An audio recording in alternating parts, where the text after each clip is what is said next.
Good morning, Blue Lulus. How you doing? The Emperor has no clothes. Turns out the big beautiful bill is in big bad trouble after at least 4 members of the Senate on the red side are saying that they have no interest in supporting it. Following that, Chuck Schumer came out and said, we're not going to do it either. And like, why do you have to make that announcement? Obviously you shouldn't do it either. Like, whatever. I guess there's no wrong way to do the right thing, huh? But it was Rand Paul who came out and said that the Emperor has no clothes when he was interviewed about this bill, because they were like, aren't you afraid? Don't you think that it's going to be a bad thing for you? Isn't the Joker going to be upset with you? And he's like, well, at some point somebody has to say it, and I'm going to say it. The Emperor has no clothes. And I was like, yeah, that is a serious sign of a crack on their side. Tom Thune was then asked the same question, and he basically said, be mad then. You go ahead and be mad. I'm doing this for my children and my grandchildren, and if he's mad, that's just too bad. And that's the energy that we need. Good job. Keep it up. No doubt something will pass. At some point, they'll be able to pass something, and there will be some amount of suffering that comes from it. But as of right now, this big, bad, horrible, bashful bill is looking like it's a bastard, and I'm stoked about it. Good. The Joker just showed his butt all weekend for Memorial Day. He went to an event that was there to remember our fallen soldiers. He did a quick little speech, and he was like, sorry guys, I can't stay and hang out with you. I've got to go deal with China and the cold country. And then promptly went golfing. Exactly after we just went to go golf. Like, is your golfing, like, is this an OCD thing? Is it a compulsion that you have to golf, otherwise you just can't deal? I mean, there's nothing morally wrong with golfing, but if you're supposed to be working and you're golfing instead, like, that's an addiction. You need to talk to somebody about this. Is there Golfers Anonymous? But that's not the only event that he didn't stop and mingle with people. He didn't stop and mingle with people at his amazing, fantastic meme coin gala either. He went up, garbled a bunch of nonsense for 25 minutes, and then got in a plane and left.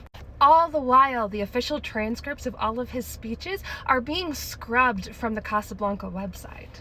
He can't walk around talking to people because he's not good at talking anymore. Remember, his father passed away from Alzheimer's, and Alzheimer's is a genetically inherited disease, and they are trying to make it seem like that's not what's happening to him. Allegedly, for entertainment purposes only, that's exactly what it looks like to me. I do have like a little tiny bit of a tin hat theory though, because he was interviewed on the tarmac about the cold country and Thanos, and he looked really mad about it. He was like, I don't know what happened to that guy. I mean, I'm really upset about what he's doing. He's out here killing people. Who is that? Who's that person that would do that? Not him. And like, obviously, the leader of the KGB has been killing people for decades now. But there was something about the delivery of it that just felt a little bit too performative, even for him. It just kind of gave me the ick, and I didn't know what to think about it. And then this morning when I was getting ready, I was like, oh, I wonder if they're trying to stage a flag that's fictitious. Because the courts have prevented them from using the AEA and from suspending habeas corpus because we're not at war. And so the easiest person for him to start one with would be the one who he's been in cahoots with for the last 40 years. Especially if it meant that in the end, Thanos would get something out of it.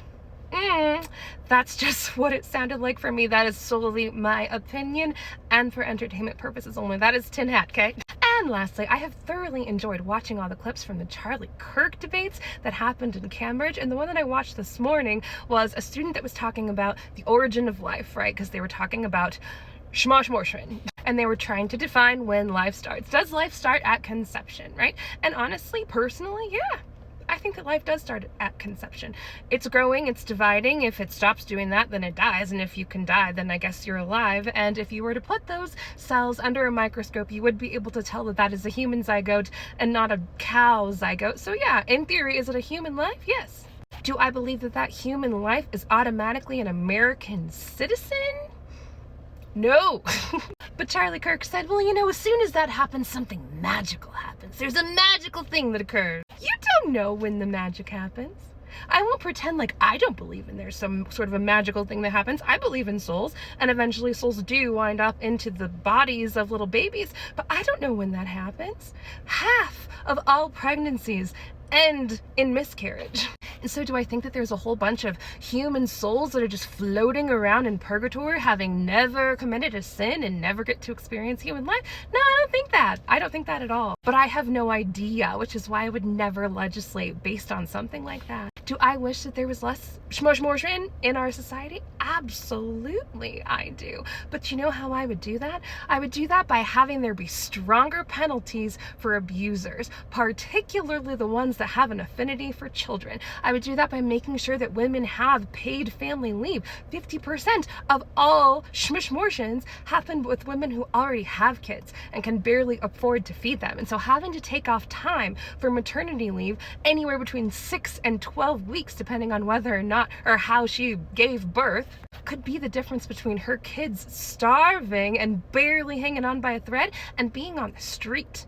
And making that decision is incredibly complicated, and we force them to do it where other countries do not. The way that we prevent schmushmorshman is through education and contraception. When Obamacare passed, did you know that the rate of schmushmorshman dropped by 70% among young people? We should want to support young women and young moms, but it's okay to do that by making sure that they're making an educated decision and having families when they're able to do it.